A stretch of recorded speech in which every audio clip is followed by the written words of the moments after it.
Hey yo, what it do? This your boy Tony Totebag, and this is Culture Topics. Salute to my hustlers and what's poppin' to my entrepreneurs. Dallas, stand up, man. We got us one today, man. Shout out to all of my listeners and subscribers out there, man. Salute to y'all. East, west, north, south, man. Y'all stand up, dude. We got us one today, man. We're gonna go right back to the detention center this time, man. We're going back to the detention center, man. And we're gonna we're gonna visit an inmate that I got a chance to get acquainted with in there, a little GD dude, man. He had a whole bunch of time. He had about 40 years he had to do. And man, he was actually the first person that I met, you know, just like face to face or whatever, that really had like that much time, you know. So, you know, that was kind of blowing my mind, but he was programming as usual, you know. And so the months would go on or whatever, he hadn't been transferred yet. And one day, man, I'm gonna show you how shit go, man. One day, it just seemed like something in his head just turned off.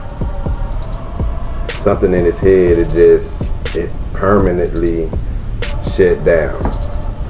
And what I mean is, one day I was talking with him, you know, we was talking in the day room or whatever, and he went, we were talking about his case, and he went upstairs and he got his paperwork and he brought it back down to me, and it said that he had 40 years. And you know, I'm like, yeah, that's what you've been telling us. He's never showed anybody the paperwork, but you know, he's been telling us he had 40 years. And you know, we believe him, you know. No one's gonna lie about something like that, especially like in this type of environment or whatever. So it said 40 years, and then he looked at me, man, and he was like, I'm going home, right? And I'm like, huh? You going home? He was like, yeah. He was like, they can't do this. They can't do this to me. They can't give me this much time for what I did, you know, for whatever the crime that he did. He feels as though all of that time that they gave him, that's not, you know, they can't do that. It's not warranted to give him that much time. He feels as though he's not that big of a troublemaker to be taken off the streets for pretty much the rest of his life, you know, because he was a fairly young guy. I could picture him being about 22 years old, if that, 22, 23 years old, right? So all of a sudden, man, from that point, he started thinking and telling people that he's going home. He's going home, he's going home. And now he's not keeping the paperwork upstairs. Every day he has the paperwork, and he's pulling people to the side one-on-one, and excuse me, one-on-one, and showing them the paperwork, and you know, showing them the 40 years and the crime and what they've convicted him of. And he's trying to explain to you know, all of us, all of the inmates, that, you know, he doesn't deserve that much time. Which is, you know, probably true, you know, but there's appeals and things like that, you know. If you want to refute the time that the judge or the jury or whatever has given you, you tell your lawyer to put it on something what they call as an appeal, which means they bring your case back up to another judge and see if they can find anything that you did, that the previous jury or judge did wrong or whatever, and maybe they can cut your time or maybe even let you go, you know. And don't quote me on this part, but I think in some situations you might can get even more time if they find out that, you know, it was even worse than you know, what they thought it was. I'm not 100% sure on that part, but I know for a fact you can get time cut, or you can get, you know, found not guilty, and, you know, get to go to the crib or whatever. So he's telling us all of this. He's telling us this with a straight puppy dog face, that he's gonna, you know, get ready to go home. And that's just not the case, man. You know, like I've stated in previous videos, you know, everybody had facing a lot of time, you know, a lot of time. So, and he was one of the ones at that particular moment that was facing kind of like the most at that time. So,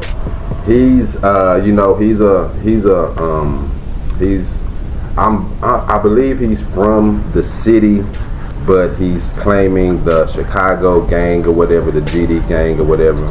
So, you know, that is what it is. And he has his homies, you know, it's a few of them up in there. Not too many, but it's a few. And they like to kick and hang together, whatever. So, bam. So let's fast forward. We're going to fast forward until the night. We're going to fast forward to the night where they call his name. And when they call your name, what I mean by that, they call his name for the chain. Call his name for the chain means you're finna get ready to be removed from this dorm and go through the channels and get released to the custody of the Texas Department of Corrections or whatever. So this is exactly what he's thinking is not gonna happen because, you know, they made some type of mistake. They done gave him 40 years or whatever. So, you know, he ain't trying to hear that. He like, what? No, you know, so. And it took a while for them to come, you know, come and pick him up and get him. So, you know, I'm pretty sure he was starting to think, yeah, they done got it wrong or whatever. So anyways, they call his name, man, and he gets all packed up and he's thinking that he's going to the house, right? So all of his buddies, man, they get a whole bunch of water and they just start pouring water on him and dashing water on him. And he's soaking wet. His property is soaked. He's just completely drenched. You know what I'm saying? And it's cold in those dorms. You know, and it takes you a while to get processed out. No matter if you're going home or you know you're going to prison or what, it's gonna take a while. So man, they got him drenched, man. And he finally he takes his walk to the to the front of the dorm or whatever and meets the guards, and he's thinking he's going home, man, and they tell him nah, man, you're not going home, you finna get ready to go to prison, man. What you thinking about? You finna get ready to go home. We finna take you to prison. You finna go to prison, man. And the look on his face, man, when he looked back at everybody, he's covered in, he's just drenched, he's covered in water from head to feet. From head to feet. And he has this sad look on his face, and man, and all of his boys just drenched him in all that water, and they didn't even really give a damn, you know. They didn't give a fuck. They was slick kind of laughing, you know what I'm saying? And man, that was a sad moment, man. I felt what he was feeling, man. And you know, he just turned around, he's all wet, property all wet, and he goes with the two guards. They go on down the hall, and that was the last I seen of him, man. He was gone.